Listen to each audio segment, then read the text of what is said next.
പരസ്യമായി പലതവണ പറഞ്ഞിട്ടും പലതരത്തിൽ രേഖപ്പെടുത്തിയിട്ടും ഇപ്പോഴും രഹസ്യമായി കിടക്കുന്ന യേശുവിന്റെ വചനം അങ്ങനെയൊന്നുണ്ടോ? കേൾക്കുമ്പോൾ അത്ഭുതം തോന്നാം. ഏതു മതത്തിൽ വിശ്വസിക്കുന്നവരുടെയും ജീവിതത്തെ മാറ്റിമറിക്കാവുന്ന ഉപദേശമാണിത്.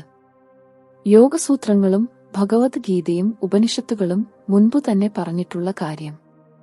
ബുദ്ധ ഭഗവാന്റെ പ്രധാന ഉപദേശം. എന്നിട്ടും യേശുവിന്റെ ഈ ഉപദേശത്തെ ക്രിസ്തുമതം വേണ്ട വിധത്തിൽ പ്രചരിപ്പിച്ചിട്ടില്ല. അധികം വളച്ചുകെട്ടാതെ നമുക്ക് കാര്യത്തിലേക്ക് കടക്കാം.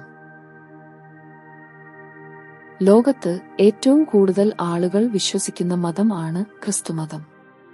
കോടിക്കണക്കിന് വിശ്വാസികൾ. കത്തോലിക്കർ, Protestant, Orthodox, Yakobaya, Malankara, Pentecost തുടങ്ങി പലതരത്തിലുള്ള ആയിരക്കണക്കിന് സഭകൾ. ലോകത്ത് ഏറ്റവും കൂടുതൽ കോപ്പികൾ അച്ചടിക്കപ്പെട്ട ഗ്രന്ഥം ബൈബിളാണ്. പഴയ നിയമം, പുതിയ നിയമം എന്നിങ്ങനെ രണ്ടായിട്ടാണ് ബൈബിളിനെ വിഭജിച്ചിരിക്കുന്നത്. ഇതിൽ പുതിയ നിയമത്തിലാണ് യേശുവിന്റെ ജീവിതവും ഉപദേശങ്ങളും കടന്നുവരുന്നത്. പുതിയ നിയമത്തിൽ യേശുക്രിസ്തു പറഞ്ഞിട്ടുള്ള വചനങ്ങൾ എല്ലാം നൂറുകണക്കിന് പണ്ഡിതന്മാർ പലതരത്തിൽ വ്യാഖ്യാനിച്ചിട്ടുമുണ്ട്.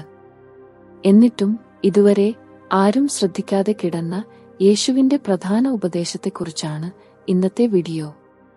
അത്ഭുതകരമായ കാര്യം എന്താണ് എന്ന് ചോദിച്ചാൽ ഈ വചനം യേശു പലതവണ ആവർത്തിക്കുന്നുണ്ട് എന്നതാണ്. എന്നിട്ടും എന്തുകൊണ്ട് ഈ വചനത്തിന് ആരും വേണ്ടത്ര പ്രാധാന്യം കൊടുത്തില്ല എന്നത് വിചിത്രമായി തോന്നാം.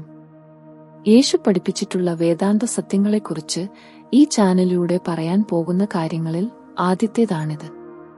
യേശുവിന്റെ പ്രബോധനങ്ങളെ ഉപനിഷത്തുകളുടെയും ഭഗവത്ഗീതയുടെയും കാഴ്ചപ്പാടിൽ വിലയിരുത്തുമ്പോൾ സംഭവിക്കുന്ന അത്ഭുതകരമായ മാറ്റങ്ങൾ അറിയാൻ ഈ വീഡിയോകളിൽ ഒന്നുപോലും നഷ്ടമാകാതിരിക്കാൻ ശ്രദ്ധിക്കുക.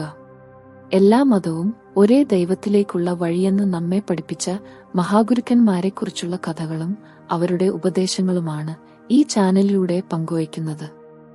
അപൂർവ കഥകളാണ് ഏറെയും. ഒന്നും നഷ്ടമാവാതിരിക്കാൻ ഇപ്പോൾ തന്നെ സബ്സ്ക്രൈബ് ചെയ്യുക. യേശുവിന്റെ ശിഷ്യന്മാരായ മത്തായി, യോഹന്നാൻ. വിശുദ്ധ പൗലോസിന്റെ ശിഷ്യന്മാരായ മർക്കോസ്, ലൂക്കോസ്. ബൈബിളിലുള്ള യേശുവിന്റെ 4 സുവിശേഷങ്ങൾ എഴുതിയത് ഈ 4 പേരാണ്. ക്രിസ്തു ശിഷ്യനായ തോമസ് അടക്കം ഒരുപാട് പേരുടെ സുവിശേഷങ്ങൾ ബൈബിളിൽ ചേർക്കപ്പെടാതെയും ഉണ്ട്. പക്ഷേ നമ്മൾ ഇപ്പോൾ പറയുന്നത് ബൈബിളിൽ ഉൾപ്പെടുത്തിയിട്ടുള്ള സുവിശേഷങ്ങളിലൂടെ യേശു പറഞ്ഞ കാര്യം തന്നെയാണ്. യേശു ആവർത്തിച്ചു പറഞ്ഞിട്ടും ആരും ആഘോഷിക്കാതെ പോയ ആ വചനം ഏതെന്നു പറയാം. മത്തായിയുടെ സുവിശേഷം 24-ാം അധ്യായം 42-ാം വാക്യത്തിൽ നിന്ന് തുടങ്ങാം. യേശു ഇങ്ങനെ പറയുന്നു: നിങ്ങൾ ജാഗരൂകരായിരിക്കുവിൻ. ഇതേ വചനം മറ്റു ചില പരിഭാഷകളിൽ നിങ്ങൾ ജാഗ്രതയുള്ളവരായിരിക്കുവിൻ എന്നും നിങ്ങൾ ശ്രദ്ധയുള്ളവരായിരിക്കുവിൻ എന്നും കാണുന്നുണ്ട്. ആ സുവിശേഷത്തിൽ തന്നെ മറ്റൊരിടത്ത് യേശു പറയുന്നത് ഇങ്ങനെയാണ്: ആ ദിവസമോ മണിക്കൂറോ നിങ്ങൾ അറിയുന്നില്ല, അതുകൊണ്ട് ജാഗരൂകരായിരിക്കുവിൻ. വീണ്ടും മർക്കോസ് 8:15 അവൻ മുന്നറിയിപ്പ് നൽകി, നിങ്ങൾ ജാഗരൂകരായിരിക്കുവിൻ. മർക്കോസ് 13:8 വീണ്ടും യേശു പറയുന്നു, നിങ്ങൾ ജാഗ്രതയുള്ളവരായിരിക്കുവിൻ. മർക്കോസ് 13:23 ഇങ്ങനെ: എല്ലാം ഞാൻ മുൻകൂട്ടി നിങ്ങളോട് പറഞ്ഞിരിക്കുന്നു, നിങ്ങൾ ജാഗരൂകരായിരിക്കുവിൻ. മർക്കോസ് 13:35 ആകയാൽ ജാഗരൂകരായിരിക്കുവിൻ. എന്തെന്നാൽ ഗൃഹനാഥൻ എപ്പോൾ വരുമെന്ന് നിങ്ങൾക്ക് അറിഞ്ഞുകൂടാ. ആ അധ്യായത്തിലെ തന്നെ അടുത്ത വാക്യത്തിൽ യേശു ആവർത്തിക്കുന്നു, ഞാൻ നിങ്ങളോട് എല്ലാവരോടുമായിട്ടാണ് പറയുന്നത്, നിങ്ങൾ ജാഗ്രതയുള്ളവരായിരിക്കുവിൻ. ലൂക്കോസിന്റെ സുവിശേഷം 12-ാം അധ്യായത്തിലേതാണ് അടുത്തത്. അനന്തരം അവൻ അവരോട് പറഞ്ഞു, ജാഗരൂകരായിരിക്കുവിൻ. എല്ലാ അത്യാഗ്രഹങ്ങളിലും നിന്ന് അകന്നിരിക്കുകയും ചെയ്യുവിൻ. യജമാനൻ വരുമ്പോൾ ഉണർന്നിരിക്കുന്നവരായി കാണുന്ന ഭൃത്യന്മാർ ഭാഗ്യവാന്മാർ. ലൂക്കോസ് 21 യേശു പറയുന്നു, കരുത്തു ലഭിക്കാൻ നിങ്ങൾ സദാ പ്രാർത്ഥിച്ചുകൊണ്ട് ജാഗരൂകരായിരിക്കുവിൻ. ഇതുകൂടാതെ എപ്പോഴും ഉണർന്നിരിക്കേണ്ടതിനെക്കുറിച്ചും യേശു പലതവണ പറയുന്നുണ്ട്. കുരിശിൽ മരിക്കുന്നതിനു മുൻപായി ഗത്സമേൻ തോട്ടത്തിൽ പ്രാർത്ഥിക്കുന്ന യേശുക്രിസ്തു ശിഷ്യരോട് ഇങ്ങനെ പറയുന്നു: നിങ്ങൾ ഉറങ്ങുന്നതെന്ത്? എന്നോടുകൂടെ 1 മണിക്കൂർ ഉണർന്നിരിക്കാൻ നിങ്ങൾക്ക് കഴിഞ്ഞില്ലേ? ശ്രദ്ധാപൂർവം ഉണർന്നിരിക്കുവിൻ. സമയം എപ്പോഴാണെന്ന് നിങ്ങൾക്ക് അറിവില്ലല്ലോ. പ്രലോഭനത്തിൽ അകപ്പെടാതിരിക്കാൻ നിങ്ങൾ ഉണർന്നിരുന്ന് പ്രാർത്ഥിക്കുവിൻ. പല പരിഭാഷകളിൽ പല വാക്കുകൾ ഉപയോഗിക്കുന്നുവെങ്കിലും യേശു പറയുന്നത് ഒരേ കാര്യം തന്നെയാണ്: ജാഗ്രതയുള്ളവരായിരിക്കുവിൻ, ഉണർന്നിരിക്കുവിൻ, ജാഗരൂകരായിരിക്കുവിൻ, ശ്രദ്ധയുള്ളവരായിരിക്കുവിൻ. എത്ര തവണയാണ് യേശു ഇത് ആവർത്തിച്ചിരിക്കുന്നത് എന്ന് നോക്കുക. ഇതുകൂടാതെ പല സന്ദർഭങ്ങളിലായി 7 തവണ യേശു ആവർത്തിക്കുന്ന മറ്റൊരു വാക്യം കൂടി പറയാം. അത് ഇതാണ്: കേൾക്കാൻ ചെവിയുള്ളവൻ കേൾക്കട്ടെ. എല്ലാ മനുഷ്യർക്കും ചെവിയുണ്ട്. പക്ഷേ യേശു ചെവിയുള്ളവൻ എന്ന് എടുത്തു പറയുന്നത് ശ്രദ്ധയുള്ളവരെയും ജാഗ്രതയുള്ളവരെയും കുറിച്ചാണ്. ചെവിയുണ്ടാകുക എന്നാൽ ജാഗ്രതയുള്ളവനാകുക എന്ന് തന്നെയാണ് അർത്ഥം. അങ്ങനെ നോക്കുമ്പോൾ ഇത്രയധികം ആവർത്തിക്കപ്പെട്ട മറ്റൊരു വചനം യേശുവിൻ്റേതായി ബൈബിളിൽ ഇല്ല. എന്നിട്ടും എന്തുകൊണ്ടാണ് ഈ വാക്യത്തിന് ക്രിസ്തീയ ബൈബിൾ പണ്ഡിതന്മാർ വേണ്ടത്ര പ്രാധാന്യം കൊടുക്കാത്തത് എന്നത് അത്ഭുതകരമായ കാര്യം തന്നെയാണ്. ചുവരുകളായ ചുവരുകളിലെല്ലാം യേശുവിന്റെ വചനങ്ങൾ പലരും എഴുതിവച്ചിട്ടുണ്ട്. എന്നാൽ ഈ വചനം അങ്ങനെയാരും പ്രചരിപ്പിച്ചിട്ടില്ല.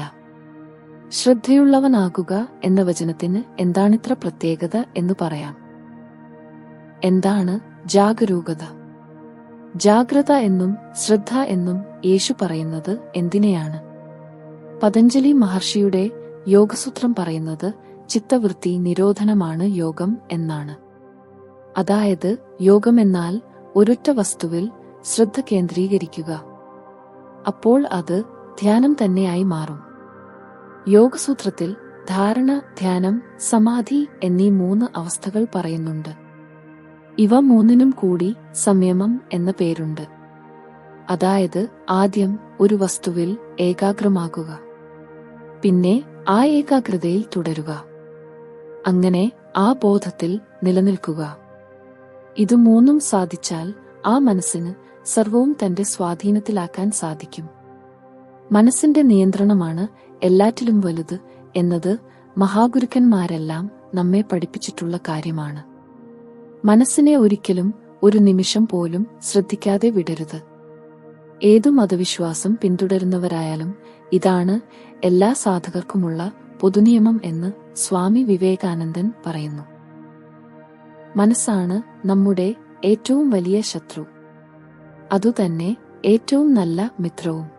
ശ്രീകൃഷ്ണൻ ഭഗവത്ഗീതയിൽ പറയുന്നു, മനസ്സിനെ നിയന്ത്രിക്കുന്നത് കാറ്റിനെ പിടിച്ചു നിർത്തുന്നതിനേക്കാൾ പ്രയാസമുള്ള കാര്യമാണെന്ന് അർജുനൻ പറയുമ്പോൾ നിരന്തരമായ അഭ്യാസം കൊണ്ടും വിഷയങ്ങളോടുള്ള വൈരാഗ്യം കൊണ്ടും അത് സാധിക്കുമെന്ന് കൃഷ്ണൻ പറയുന്നു. ഒരാൾ 1000 പേരെ 1000 പ്രാവശ്യം യുദ്ധത്തിൽ ജയിച്ചാലും അയാൾ സ്വന്തം മനസ്സിന്റെ മേൽ ജയം നേടുന്നില്ലെങ്കിൽ തോറ്റവൻ തന്നെ എന്ന് ശ്രീബുദ്ധനും പറയുന്നു. ഉണരരുത്, ഇനി ഉറങ്ങിയിടാതിരുന്നിടണം അറിവായി എന്ന് ആത്മോപദേശ ശതകത്തിൽ ശ്രീനാരായണ ഗുരു ഉപദേശിക്കുന്നത് ഇതുകൊണ്ടാണ്. ഉറങ്ങിയവനെ ഉണരേണ്ടതുള്ളൂ, ജാഗ്രതയിൽ ഇരിക്കുന്നവൻ ഉണരേണ്ടതില്ല. യേശു പറഞ്ഞുതന്നതും ഇതുതന്നെയാണ്. ശ്രദ്ധയുള്ളവരായിരിക്കുവാൻ നിങ്ങൾ ഉണർന്നിരുന്ന് പ്രാർത്ഥിക്കുവിൻ. എല്ലാ രഹസ്യങ്ങളുടെയും രഹസ്യമാണിത്. മറ്റൊന്നും തന്നെ ആവശ്യമില്ല. പരിപൂർണമായ ജാഗ്രതയാണ് വേണ്ടത്. ബൈബിളിൽ ചേർത്തിട്ടില്ലാത്ത സുവിശേഷങ്ങളിലൊന്നായ തോമസിന്റെ സുവിശേഷത്തിൽ യേശു ഇങ്ങനെ പറയുന്നുണ്ട്: കള്ളൻ വന്ന് നിങ്ങളുടെ വീട് തുറന്ന് സാധനങ്ങളെല്ലാം എടുത്തുകൊണ്ടു പോകുന്നതിനു മുൻപ് ഉണർവോടെ കാവലിരിക്കുക. നിങ്ങൾ ഈ ലോകത്തിനെതിരെ നിങ്ങളെത്തന്നെ സ്വയം കാക്കുക. മനസ്സിനെ തെറ്റായ വഴികളിലേക്ക് വിടരുത്. അതിനെ സദാസമയവും നിരീക്ഷിക്കുക. കുരിശിൽ മരിക്കും മുൻപ് അവസാനമായി യേശു പറഞ്ഞ വാക്കുകൾ കൂടി ഓർക്കാം: ഇവർ ചെയ്യുന്നത് എന്തെന്ന് ഇവർ അറിയുന്നില്ല. ഇവരോടു ക്ഷമിക്കണമേ. തന്നെ പീഡിപ്പിച്ചവരോടും കുരിശിൽ തറച്ചവരോടും ക്ഷമിക്കണമേ എന്ന് തന്റെ ദൈവത്തോട് പ്രാർത്ഥിക്കുന്ന യേശു ഈ വാക്കുകളിലൂടെ മറ്റൊരു വലിയ ഉപദേശവും നമുക്ക് തരുന്നുണ്ട്. നമ്മൾ ചെയ്യുന്നത് എന്തെന്ന് നമ്മൾ അറിഞ്ഞിരിക്കുക. ഓരോ പ്രവൃത്തിയെയും അറിഞ്ഞുതന്നെ ചെയ്യുക. പരിപൂർണമായ ജാഗ്രതയ്ക്ക് മാത്രമേ നമ്മുടെ ജീവിതത്തെ വിജയത്തിലെത്തിക്കാൻ സാധിക്കൂ. നിങ്ങളുടെ അഭിപ്രായം കമന്റായി രേഖപ്പെടുത്തുക. ഈ വീഡിയോ ഇഷ്ടമായെങ്കിൽ ലൈക്ക് ചെയ്യുക.